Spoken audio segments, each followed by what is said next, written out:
All right, everyone. Thank you for joining us tonight. This is our injury prevention clinic with VCU Health. As a lot of you, I'm sure, are aware, VCU Health is our medical partner for the marathon. So some of their doctors have joined us tonight to give you all the hot tips, tricks, and everything you need to know to make it through the long training season that you're in the middle of, and hopefully get to race day and through race day injury free. But they're also here to help if you do get injured. And you have access, just so everyone's kind of aware, you have access to a special kind of skip the line process, if you will, through a marathon training team. As a participant in marathon training team, you're able to reach out to VCU Health if you do have an injury. And like I said, you kind of skip the line. So you're kind of granted priority access to the doctors and the appointments that are available. All that information is on the website, but we can be sure to share that out after this as well. Make sure it's kind of top of mind for you guys. But tonight, like I mentioned, we have some doctors from VCU Health with us. They're going to go through stretches and all kinds of good stuff to help you prevent those injuries. But I will just turn it over to Dr. Caldwell first. Thank you. Hi, everybody. Good evening. Thank you for spending your time with us tonight. First of all, congrats to everyone on where you're at in the season and training. You guys should be quite proud and quite the accomplishment, especially to get this far so far. Tonight, my part of the talk, I'm going to go ahead and share my screen, is all right. I think you all should be able to see my PowerPoint now. Good, fantastic. So my part of the talk is the not so fun part of the talk, where Chris gets to talk about, Dr. Thone gets to talk about all the ways to prevent, your common musculoskeletal injuries. My job as the co-medical director of the marathon, going on now, gosh, I don't know, you guys, for 3 or 4 years with Dr. Ferguson, is to talk about the scary things that we see, and what my role there is race day, and what I don't want to happen to you, and that I hope we don't get to meet under these circumstances, but this is what we're going to talk about. So let's see if it'll let me. Okay, just some background about me. I've been all over the nation with training. I did my medical training at Northwestern in Chicago, worked the Chicago Marathon for many, many years, which is where a lot of my marathon training comes from, and then moved to DC at Georgetown for my fellowship, where I worked Marine Corps Marathon, Baltimore Running Festival, multiple races in DC. And I also ran track and field in college. And so running is a high passion of mine. And so I take this very seriously. And so this is where my experience and my passion comes from. And then sports medicine obviously is my career as well. So the first part, the epidemiology of running, is what we're going to talk about. Part 1. Part 2 is the emergencies in running medicine. So most runners, there's over 30 to 40 million runners worldwide. When we talk about running, we talk about novice runners versus recreational runners. So the new runners versus people that have been training a while. I assume that it's a mix in this group right now on this talk. It often is. Sometimes we could be running for years and years of our life, and then we decide to tackle that half or that full after years and years of running. So novice runners are defined as less than 3 months of running experience. Recreational runners are runners that have been running for longer than that. The average age of the runners, my age group, is trending up, 35 and up. We're dominating it out there. And then the average age for marathon and ultra marathon is even higher than that, almost a decade higher, 40 to 45 years old nationwide. Running epidemiology. Injury. What do we mean by injury? It's considered injury if it hampers or interrupts your training hours or your competition. Standard rate of injury in medicine, we define as something that occurs per 100,000 hours of running. That's a lot of running, right? Novice runners, it typically takes about 33 hours per 100, or like an actual injury, kind of 33 out of 1,000 hours. And a recreational pro usually miss far less time from that injury, takes far less of their time to recover. And so that kind of tells you that when someone new gets injured, they tend to miss a lot more time than someone that's a pro and that's been training. And that's what Chris is going to cue you up for because he is a pro, which he won't brag about.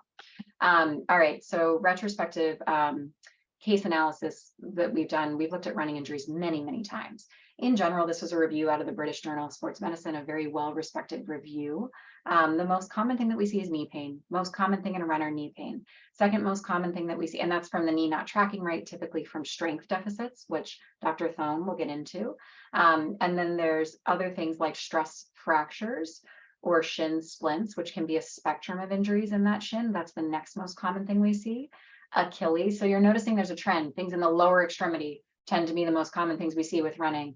IT band syndrome, runners like to, we run in this direction, right? Marathons and half marathons, we change the surface of which we're running on, and that can really affect the IT band if our strength is not there.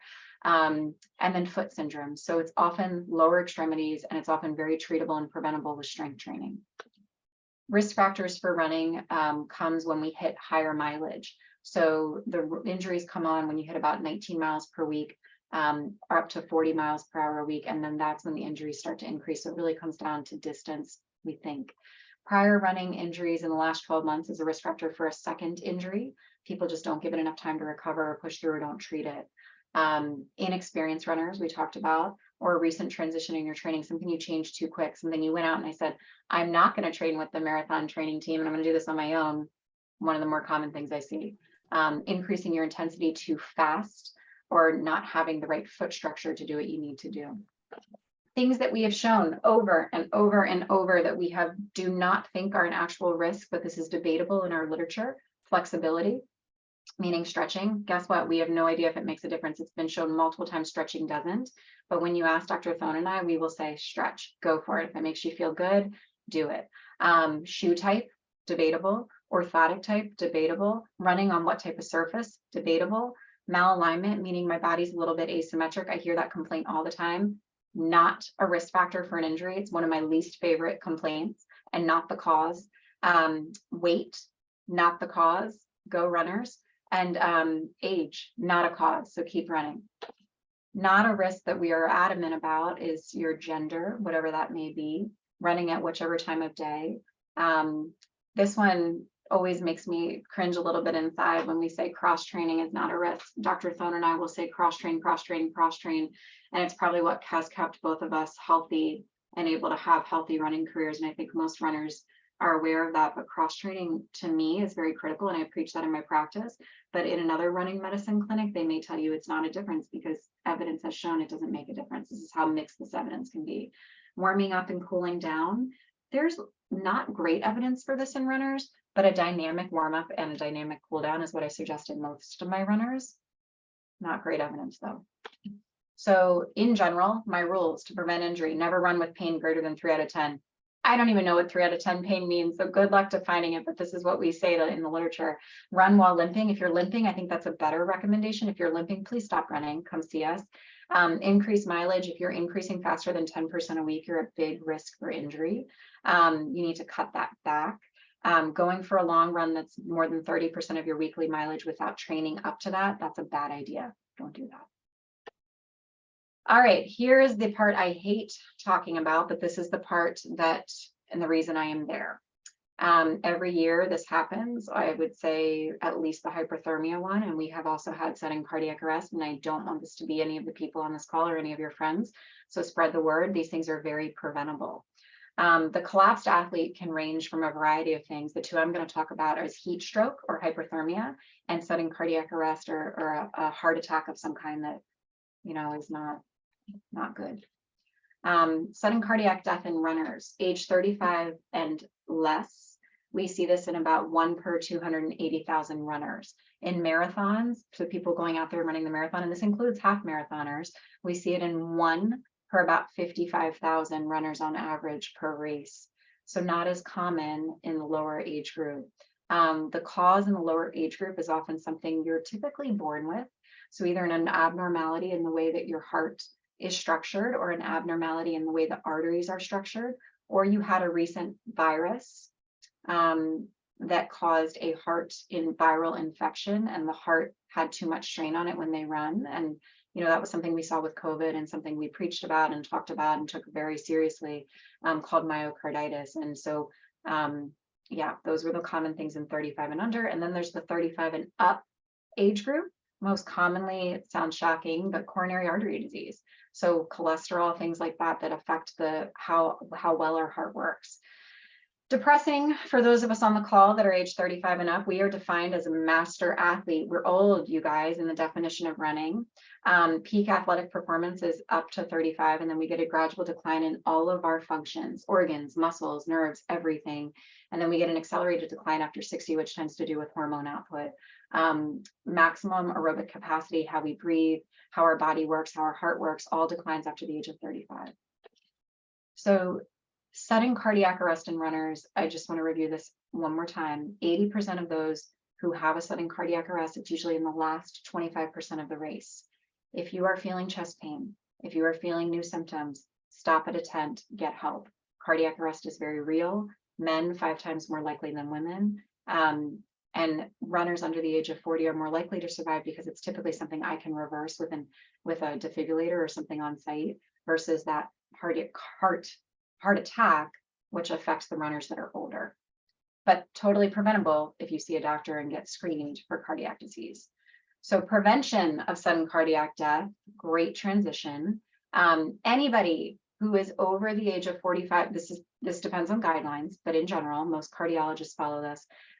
Anybody that's over the age of 45 as a male or over the age of 55 as a female that is presenting with risk factors for cardiac disease, who is presenting and running in a marathon or a half marathon, should see a doctor for clearance to do so. It's as easy as listening to the heart or a little EKG that they can do on the side, and the doctor will ask the questions to determine if you're at high risk. This can be your primary care physician, your family medicine doctor, your internal medicine specialist, but your PCP can do this. We do an exercise stress test in anyone defined as a master athlete with risk factors for an MI. I'm going to show you the risk factors on this slide. So those risk factors, anybody with a family history, this is critical. Anybody with a family history of someone that's died of a heart attack under the age of 55 as a male, or a female under the age of 65 that's died suddenly of a heart attack, you automatically qualify for pre-screening and are at risk for heart disease. So please talk to your primary care doctor about it. Anyone that smokes, hopefully no one on this chain, smoking history, current or quitting within the last 6 months, high risk. Blood pressure alone is a risk factor. High cholesterol is a risk factor. Glucose, meaning if you have diabetes, you're at risk for heart disease. And anybody with an obesity or a BMI over the age of 30, take it with a grain of salt. If you're muscular, I get that. You know what I mean, but that is also a risk factor if it's not muscle and you're overweight. Anybody with a sedentary lifestyle, no one on this call because you're training, that is going from not doing any exercise, nothing, like 30 minutes a day or 30 minutes 3 times a week, to starting to exercise, you qualified as someone who is sedentary, and you could still be at risk for heart disease. So prevention of sudden cardiac death, this is easy. Talk to your primary care physician, get a good physical yearly. You are not immune to any of this. Everyone, this could be any of us, and any of us. So please, I take this very seriously. Heat illness, switching gears. This is what we see most commonly at the Richmond Marathon as it's getting warmer and warmer. This is a running emergency. I don't need to go through all the details of it, but basically you're supposed to sweat it out, right? Heat evaporates. There's different ways that you can have heat dissipation and this is just a diagram of how we get rid of heat. People build tolerance to heat. Training in hot weather, like you guys are doing right now, is really important because we may have a really hot marathon day this year, like we had last year, as some of you remember if you're doing it again. We build up that tolerance. You can't run on a hot day and expect your body to adapt. This takes heat training. So make sure that you are training and you're prepared for hot weather because it could be a hot day. This is just a slide that says it takes several weeks to build that tolerance. You can't start training outside last minute. Heat exhaustion versus heat stroke, very, very different definitions, right? When someone has heat exhaustion, you're not feeling great. Your body temperature is a little bit up, but it's not greater than 104. You're having a headache. You might be nauseous. You might be vomiting, but then there's heat stroke symptoms, which is truly someone comes into my tent. They are confused. They are having a seizure. They don't know where they are. And it's pretty easy for us to figure that out. Usually with the altered mental status is the key. So it's important for us as medical providers to get those vitals and to figure out what's going on if this does become you. When you have heat stroke, it's typically from either classic resulting from just the environmental heat around you or exertional resulting from strenuous exercise. So it can be a combination of both. Your body in a true overheated response will try to protect its organs, and it will release a bunch of inflammatory factors that can actually lead to organ failure, the brain, the heart, the liver, the GI system. So this is no joke. If you are feeling overheated, you need to stop and seek care, please. We don't know why the body does this exaggerated response and releases all these factors, but it does. The most important thing you can do is train. And if you can't train, it's not safe for you to participate. This is a slide showing you the numbers of heat strokes. We mainly know all this from the military and how to prevent it from military training because it's so common in military. Hence, you see the shifted numbers, males more common than females. And then you also see the age ranges where they are because, again, this is in the military. Very common. We talked about the difference already, again, to review it, hyperthermia versus heat stroke, meaning, yes, you can have a high temperature, which can be defined as hyperthermia, but the heat stroke has to come with the bad symptoms. People die from this. They die from it nationwide every single year, no matter the age, because it's inappropriately treated in a tent or on the sideline or not triaged specifically the right way. We are prepared for this. We will take care of you. Come get care, and you will not be one of those people. Every year, my job and the people I'm working with, our job is to monitor this temperature for you. We use a device to do that. When a race is above a certain temperature, we will put up a flag system, which sports backers and us will utilize to warn you or to tell you these are the race conditions. It is safe to proceed at your typical pace, what you've been training at, or it'll be a flag that says, hey, yellow flag, we want you to slow down a little bit because you're at high risk for heat stroke. And we'll talk to you about those flag systems. Those warnings will come out as we go. And if there is a problem on race day, there will be a flag system where you will be aware of what we're recommending for your training. We use this device, it's called a wet bulb globe temp, and it takes into consideration lots of things: the shaded air temperature, the direct air temperature, the moisture in the air, how well people will evaporate sweat. And it's a device that gives us the temperatures for it. Based off that device, we will put up a flag system that typically matches these colors or similar to these colors. Green is a go, have fun, do great, enjoy it. Yellow is that slight risk, be careful with your training intensity. High means that if you're not an elite athlete and you're not trained in heat and high temperatures, that we're going to ask you to be very careful with your training and likely decrease your pace significantly. And then a red flag or a black flag means that we're going to cancel the event. It's not safe for anyone to participate at that level. If you do come to my tent with hyperthermia and you have friends that have come to our tent, we will check your temperature. That temperature is typically a rectal temperature. That's the best way to get a reliable temperature. We do it in a safe place and we're quick with this. And then we dunk you in a bath, and that is literally what saves your life. Recognition of the runners around you is often what happens, is someone around you recognizes something's wrong with that runner and they bring you to one of our tents and we will help you. But please, if you're not feeling well, if you're not hydrated, if you've had a recent illness, be careful, okay? All right. That is it. You are now a running expert in all the scary things. And now I get to pass the baton for the exciting and fun things that Dr. Thone gets to teach you. Thank you, everyone, for chiming in. All right. Thank you very much, Dr. Caldwell. That was like with the heat that we had this past weekend, I think everybody needs to be paying attention to the heat because I know I don't usually walk, but I was out there walking a little bit this weekend because it was rough. So I think I'll always pay attention to the heat and just kind of being aware of the conditions is pretty important. So I wanted to give you a little information about myself. I'm Christopher Thone. I've been a PT for 20 years. I've been working at VCU at this location, Short Pump Pavilion, for 7 years. I came here specifically because they were going to have a run lab here, and I had been doing that for maybe 8 years prior to that, using an iPad and we have kind of advanced equipment here, so it was like an opportunity to come here and really be able to help runners, keep people moving, because in the end, that's the stuff that I enjoy. I enjoy working with runners. I enjoy keeping people moving. Doesn't matter what level you are. We just want to keep you out there and keeping you on the streets, making sure that you're enjoying whatever activity you want to do. So, I've done this presentation a couple of different years at this point, and I wanted to change it up a little bit. So what I decided to do this year, it's injury prevention, right? So what I thought I would discuss was general exercises that we should all be doing, just kind of because we're out there pounding away on our joints and our bones, and we should be safe while we're doing it. So general exercises, but also exercises that address common injuries that we get when we're running. Patellofemoral pain, plantar fasciitis, hamstring injuries, all that stuff that, you're out there and either you've experienced or one of your running buddies have experienced. This is ways to address them if you start to feel them coming on. It's ways to address them if you are trying to prevent that.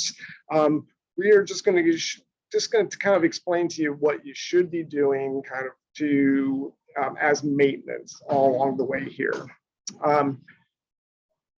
First and foremost, we talk about stretching and strengthening, right? Runners typically enjoy stretching a little bit more than strengthening, I feel like.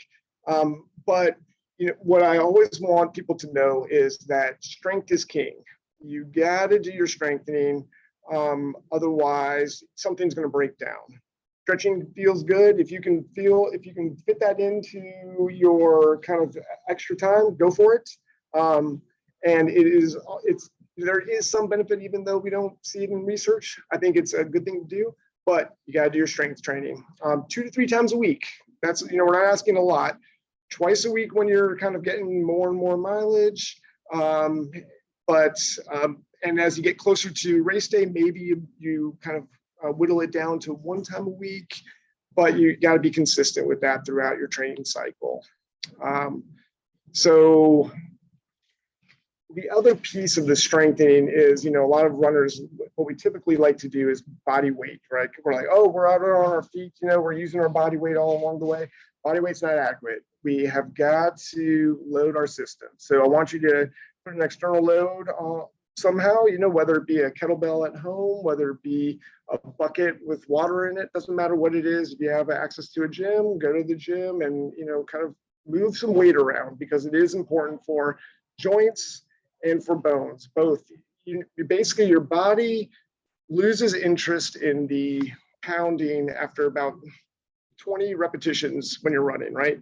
And you're running for a long time. So all that pounding, not really getting much, it's kind of like white noise for your body. So you have to externally load it in order to help the bone development, help the bone stay strong, and the joints to stay strong. You're not going to hurt yourself. It's not going to cause your joints to wear out or anything like that. You got to do it in order to save your joints, save your bones. All right. One of the things we got to expect is, somewhere along the way, we might have some aches and pains. And I think Dr. Caldwell said, she wants you to report, 3 out of 10 or less pain-wise. Kind of what's thrown around there is typically 5 out of 10 or below, with your pain resetting to 0 in 24-hour cycle. I kind of side with Dr. Caldwell in the sense that I like 3 or below. 5 starts to kind of get that borderline, like, or maybe I'm pushing it too hard. Really what you want to pay attention to is that your pain is not ramping up. You're not having to take more time off in between sessions because you're feeling more painful. You want to be able to kind of exercise in the morning, and when it comes around to the next morning, you can exercise again at your baseline for pain. All right, and let's see here. The other piece of this talk here is I'm going to show you a lot of exercises that I love, that I give to all my runners, but not all these exercises are going to work for everybody. That's why you go see Dr. Caldwell. That's why you go see your physical therapist, because you know if everybody is unique, and everybody might need something that's a little bit more tailored to what their ailment is. These are general exercises, good exercises, but not specific for every injury. All right, I'm going to share my screen now at this point so that I can kind of, I filmed a bunch of these exercises earlier today, and we'll see how well it works. Hopefully it's going to be pretty smooth. Right.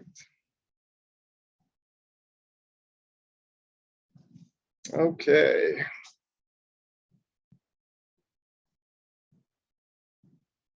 If I can see the slideshow. Yep.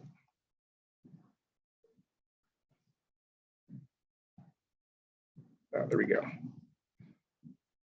I'm not a whiz with the Zoom. Let me tell you, I'm a little bit more old school. So I was hoping to have this in person. Maybe we'll have it in person for the half marathon version. But so here it is. All right. We got, everybody wants to be the guy out in front there, and everybody wants to be Kipchoge, breaking two. But it doesn't matter. We're all just trying to get out there and move our body, keep ourselves healthy. You know, whatever you're trying to achieve with running, you know, keep working at it. So, all right. Next, the next slide, we have a little PSA from one of our local legends. Just gonna try to get that to go.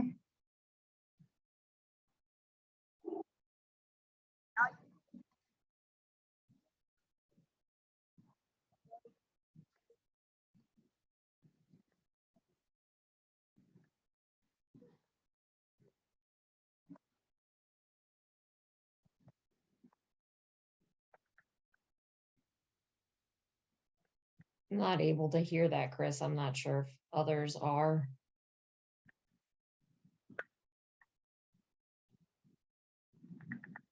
No. Yeah, me either, Chris. Can you hear it? No. No, but I want No to one. hear her. Yeah, let me see here. All right. Well, that's my only one that has audio. If anybody do you have any quick ideas that I can? Well, we'll be sharing this out after the fact, right? So Yes, people yes. we'll share this out, so people can go in and watch our video, when they have just a minute.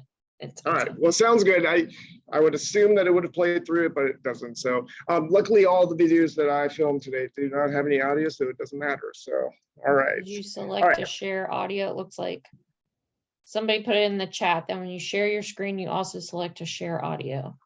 So let me see here. My audio's on, but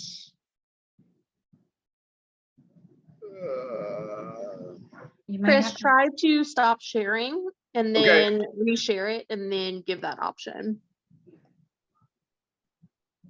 all right. So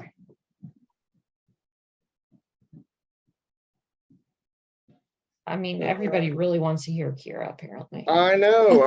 That's Yeah. why it's worth triaging. that's why I pulled her up. How would I stop sharing my? I see.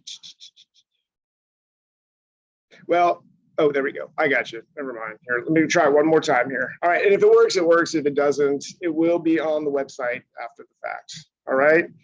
All right. So I am going to.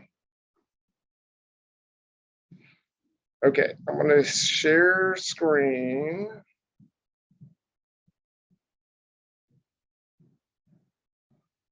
And I still don't see anything that asks me if I want to share audio, though.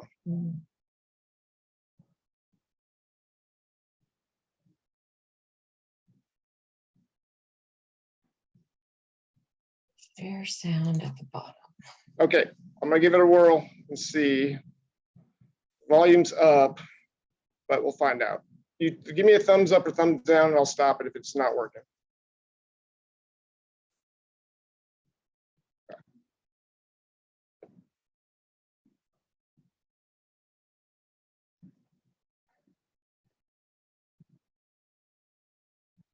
No. All right. Next time, we'll figure that out. So, all right. Well, let me go on to general exercises.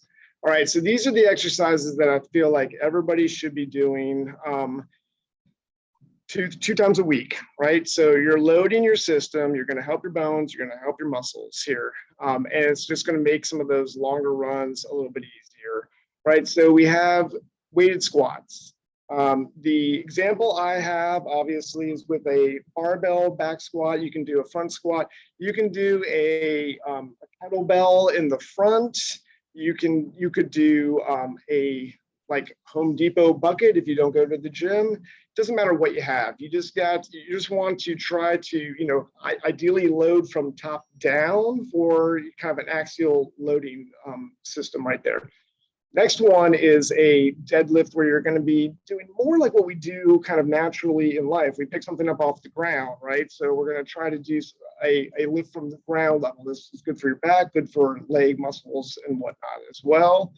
So we have that. So you're just trying to load that. Hex bar is nice in the gym. Everybody has access to a hex bar again. You can use a kettlebell, you can use a bucket. Basically coming up from the bottom up this time, right? Your load is below kind of waist level at that point. Another one we need to do just for, because it's what we do when we run, is a anterior tap down. It's the eccentric loading of our legs. And what that means is basically you're trying to slow yourself down as you're lengthening your muscles, right? So it's basically every time when we run and we catch, this is what we do. So we're trying to keep ourselves from collapsing down to the ground. So a anterior step down, you can do this off of your step. If you basically this is a 6-inch step, which is we should all be able to do a 6-inch step eventually, or even a little bit higher. 8 inches is what's kind of recommended as well. So anterior one is a little bit tougher. If that is too difficult or if it's painful, you can always go to the side and do the lateral tap down. Next one is running is in a sagittal plane forward and back. However, there is the street, there is, trails, there are multiple factors that will that cause our hips to go not just forward and back, but a little bit in the frontal plane or side to side, transverse plane, so a little bit of that rotational movement as well. And so I like this one because it gets multiple angles. You get forward, you get a little bit to the side, and then wrap it around. And all of these are challenging, right? So get out there and just try to do a little bit of these. You can do these off your front steps, your stairs inside, whatever. At the gym, they usually have these Reebok steps. Those are the general exercises. Let's go to more of some of the painful ones or common injury areas, let's say that. So for plantar fasciitis, common thing for people, foot pain, it's that pain along the arch, maybe at the heel, something like that. What we want to do is we want to increase the strength of the intrinsic muscles, so the muscles in the foot. So we're going to perform toe yoga, which is this first video right here. And what you're trying to do is you're trying to lift the great toe up and then the outside four. Great toe up, outside four, and just back and forth without too much rocking in order to really get those muscles to work better. A second one, again, trying to create work on the muscles that form the arch of the foot is called short foot. And what you're trying to do is slide those front toes back and create a little bit of a arch here. So if we go to that one, so we're just trying to lift the arch up. I don't want you curling your toes down, keep them nice and flat, but you're trying to lift your arch, hollow out the inside of your foot. This last one is a great one as well. I really like this for plantar fasciitis. It's treating the plantar fascia kind of like it's a tendon. So we're trying to load the plantar fascia to make it stronger.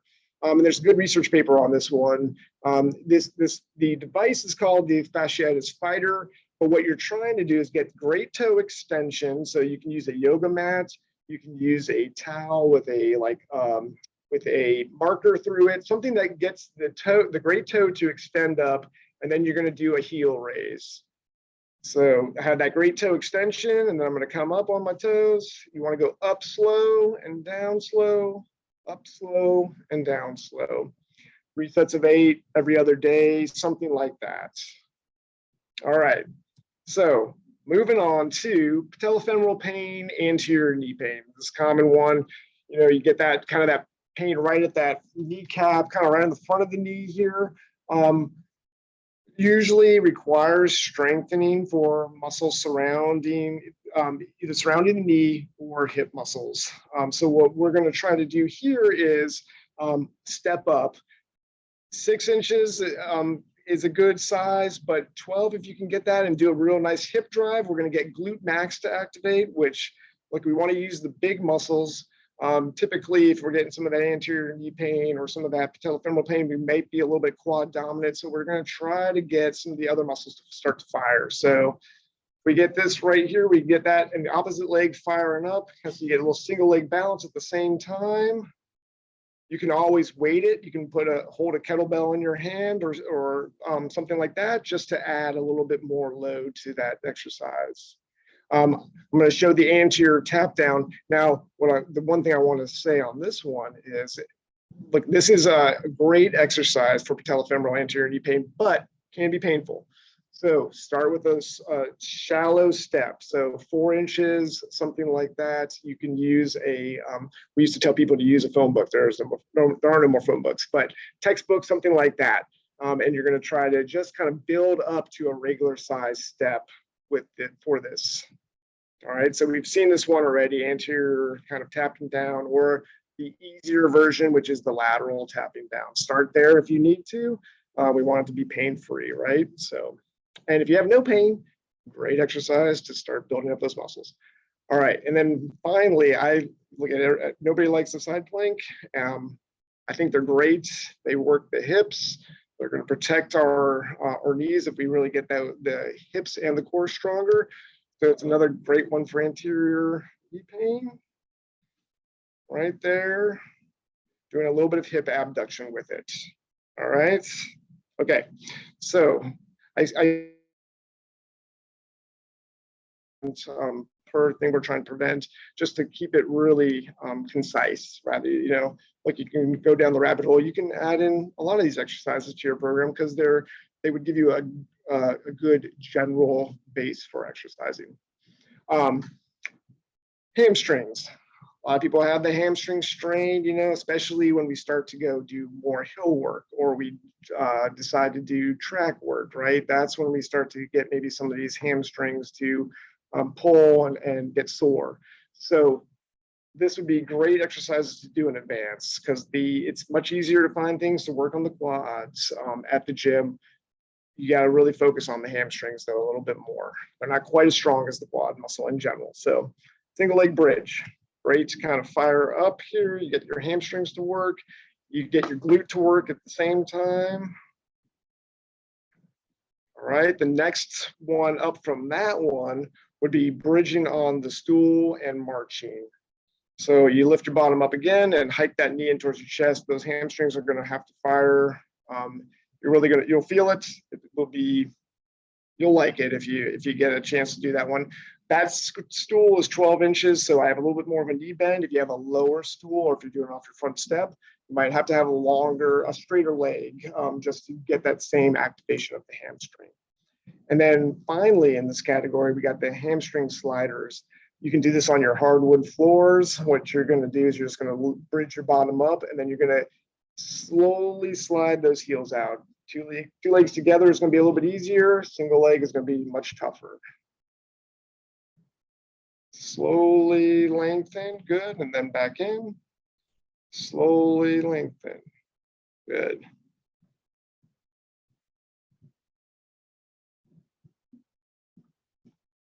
Single leg is going to be tougher, obviously.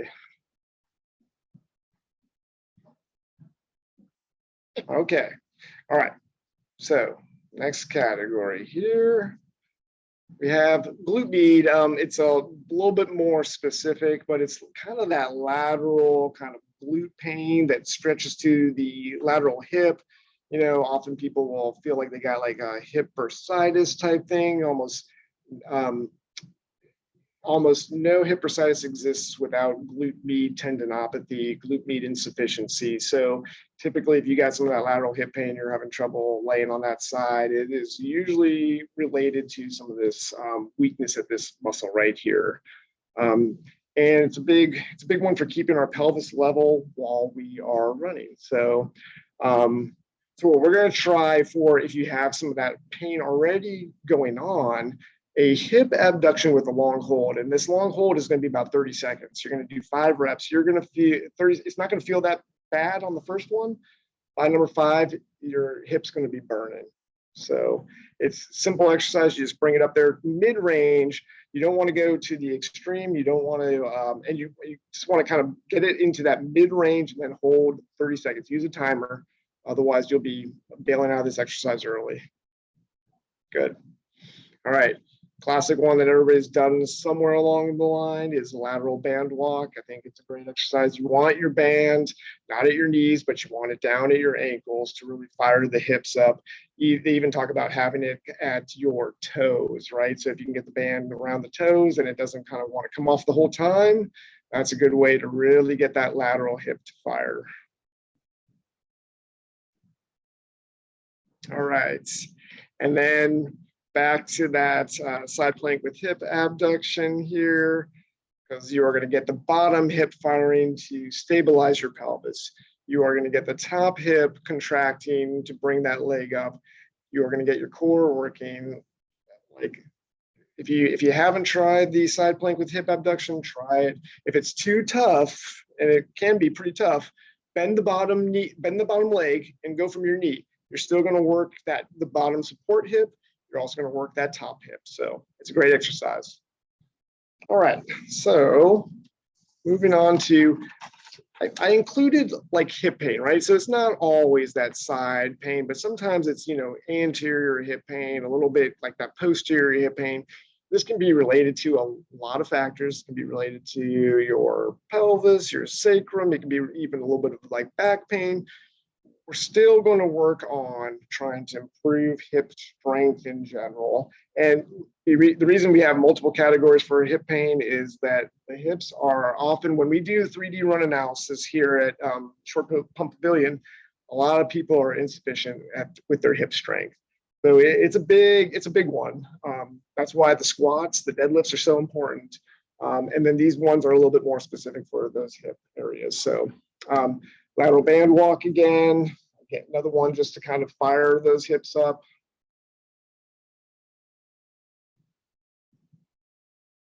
And then the second exercise here, the Romanian deadlift, single leg. And I like to use the wand really because it's going to take your back out of it, right? So you're not going to cheat with any kind of rounding down. It helps you really focus on the single leg. And what you'll feel is, look, you're working on balance, you're working on your calf, quad and hamstring are firing, glutes firing, a little bit of everything is firing. And, as runners, we are in that single leg stance, so it's more specific for runners.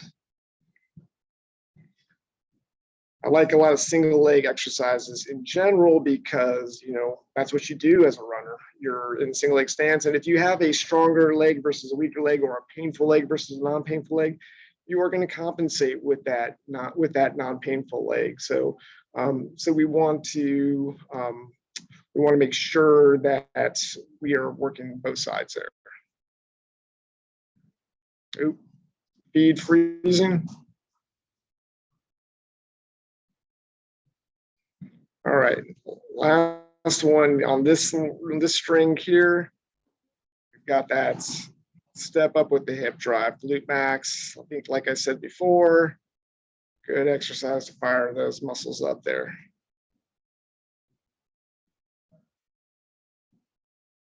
Okay. Can you guys still hear me, or are you getting a little bit of, okay. It looked like the video was freezing, so I wasn't sure if we were having a little internet connection here problem. And then low back, right? So we all, 75%, 80% of us are going to experience some low back pain during the course of our life. So low back and keeping your back and your core strong is always going to be important. So we're going to start with just a basic exercise which is dead bug.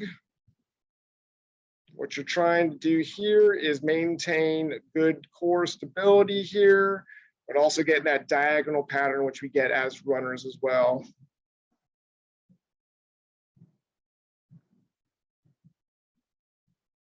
All right, so that's a nice beginner kind of base exercise for the low back at that point. All right, planks are going to be great. I like the low plank. What I always want you to kind of concentrate on is the flat back, hinge from the hip down to the feet. And even if you do a high plank, it's still flat back, hinge from the hip down to the feet, right? So if you hinge from the hip, you know whether you're compensating, whether you're cheating with your back. If your back's sagging, if you're trying to hold it for, 2 minutes, there's not a lot of people that can hold it that long. So you're going to be hanging out on joints. So we want you to be really specific with what you're doing at that point. So, all right. Back again for low back, you can see there's some overlap with these exercises. That's why I like them. It's more bang for your buck. You're really getting we're hitting the exercises that are the most important to get all those muscles below the waist, plus kind of core muscles at the same time here. And then another one that I like for is power press. And so I'm using here a cable column. So if you're at the gym, it's easy to use the cable column for this. If you don't have a cable column, but you have elastic bands at home, use your elastic bands at home. This is going to work on the transverse abdominis, the rotator muscles, which we need when we're running. And what we're going to do is we're going to push out and we're going to hold for a count of 5 and then back in. I'm a little short on the hold out. I really want you to make sure on the out that you're holding for a long enough time before you come back in, because that's really the piece where you're going to be working hard at your core muscles right there. Got a little bit of shoulder work too, but it's really working for the core muscles at that point. And then, I put on here, and there's no videos with the squat and deadlift, right? Those are great for low back. If you have had some pain in your back previously, or if you currently do, don't overload it. Start real gradually, but get that load onto the back some, because it is going to help strengthen your back. We always want to be cautious. People talk about you got to get really low with squats, or you got to have your feet pointed out. Don't worry about squat the way you feel comfortable, because everybody's body shape is different. There is no one way to squat. You got to squat how you feel comfortable, go to the depth that you feel comfortable with. All right. But add a little bit of a load. I keep on reinforcing that because that is important. And we want to get away from just body weight exercises. We really want to start to add some loading to our system. So whether you have some weights at home or going to the gym, whatever it might be. All right, I think that is the last of the slides there. And so, look, if you are concerned, or if you're interested in your running form, at the VCU, at Short Pump Pavilion, we have the VCU Run Lab, and we do 3D run analysis. So, if you typically, you can do it one of 2 ways. You can obviously go see your primary care doctor. You can go see Dr. Caldwell, get a referral to come to physical therapy. There's also a version that is out of pocket. I think it costs $160 out of pocket for a 3D run analysis, so which is pretty good bargain in general in the area. So, but if you are concerned or just interested in what's going on with your mechanics, come and see us. And I think that's the end of the exercise piece of this. Hopefully that video will be online. You'll be able to hear. It's always good to get our local legend speaking to the runners, because I think plenty of people see her out on the streets. So it's great.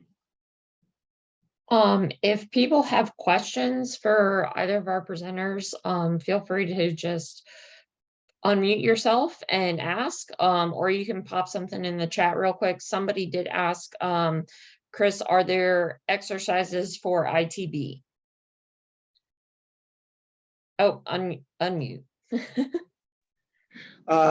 So IT band syndrome, it's a look, that typically is due to probably a little bit of like hip adduction, which is that crossing of that leg over midline.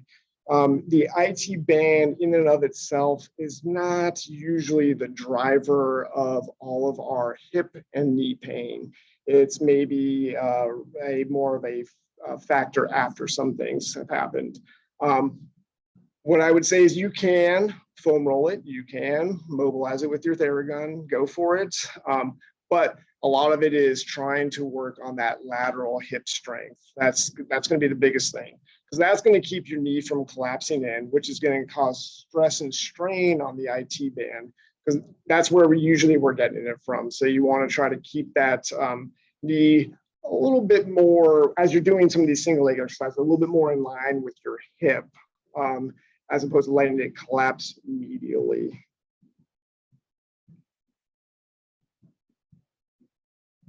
Anybody else have questions?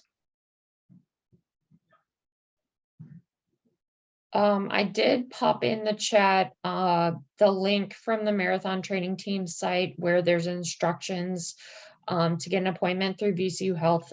They're pretty specific, so make sure you just take a look at that if you do need to make an appointment with somebody. Let's see, what would you recommend for shin splints? Shin splints, those are always fun. So look at this. So there's two portions of that. You know, obviously, is it tightness in some muscles? Is it overuse of anterior tib? Or is it like a bone stress injury? And I don't think, you know, I meant to talk about this earlier in my talk. Bone stress injuries, you know, we talked about what can we run through? We can run through kind of soft tissue, some joint pain, you know, that is 3 out of 10 or below. Bone stress injuries, we cannot run through. We do that, and we are just going to turn those things into mush, and they will become a bigger and more chronic problem. They're gonna derail your whole season at that point.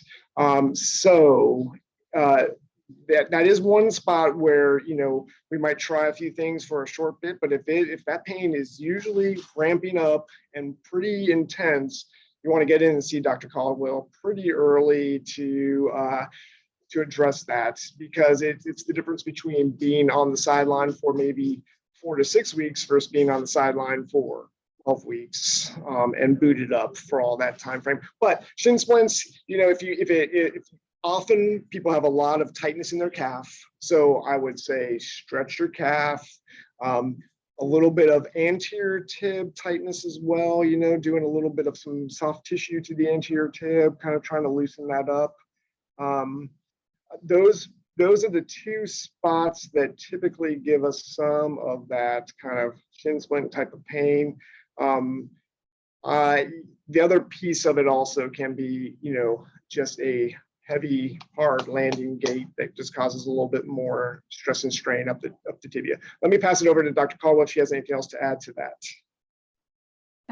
I think that was perfect, Chris. That's it. I think most of the time is when it goes ignored is you got to think about if it's not getting better with the stuff that Chris talked to you about, you have to think about a fracture or an early fracture in the shin. And sometimes if you push through, you guys, it can take 3 months or sometimes 4 months to get that to heal, and that, you know, ruins your whole season. Yeah, thanks.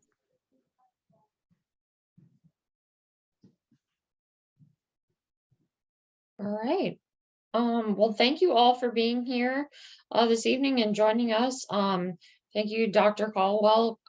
Chris, I appreciate all of your time and just kind of getting our training team members through. This recording, as well as their PowerPoint presentations, will be up on the Marathon Training Team site. We'll do our best to get them up by the end of the week or early next week at the latest. So we'll see you guys out there. Good luck on race day, everyone. Good luck. I'll see you out there on the road. I'll be out there too. Bye guys. Thanks.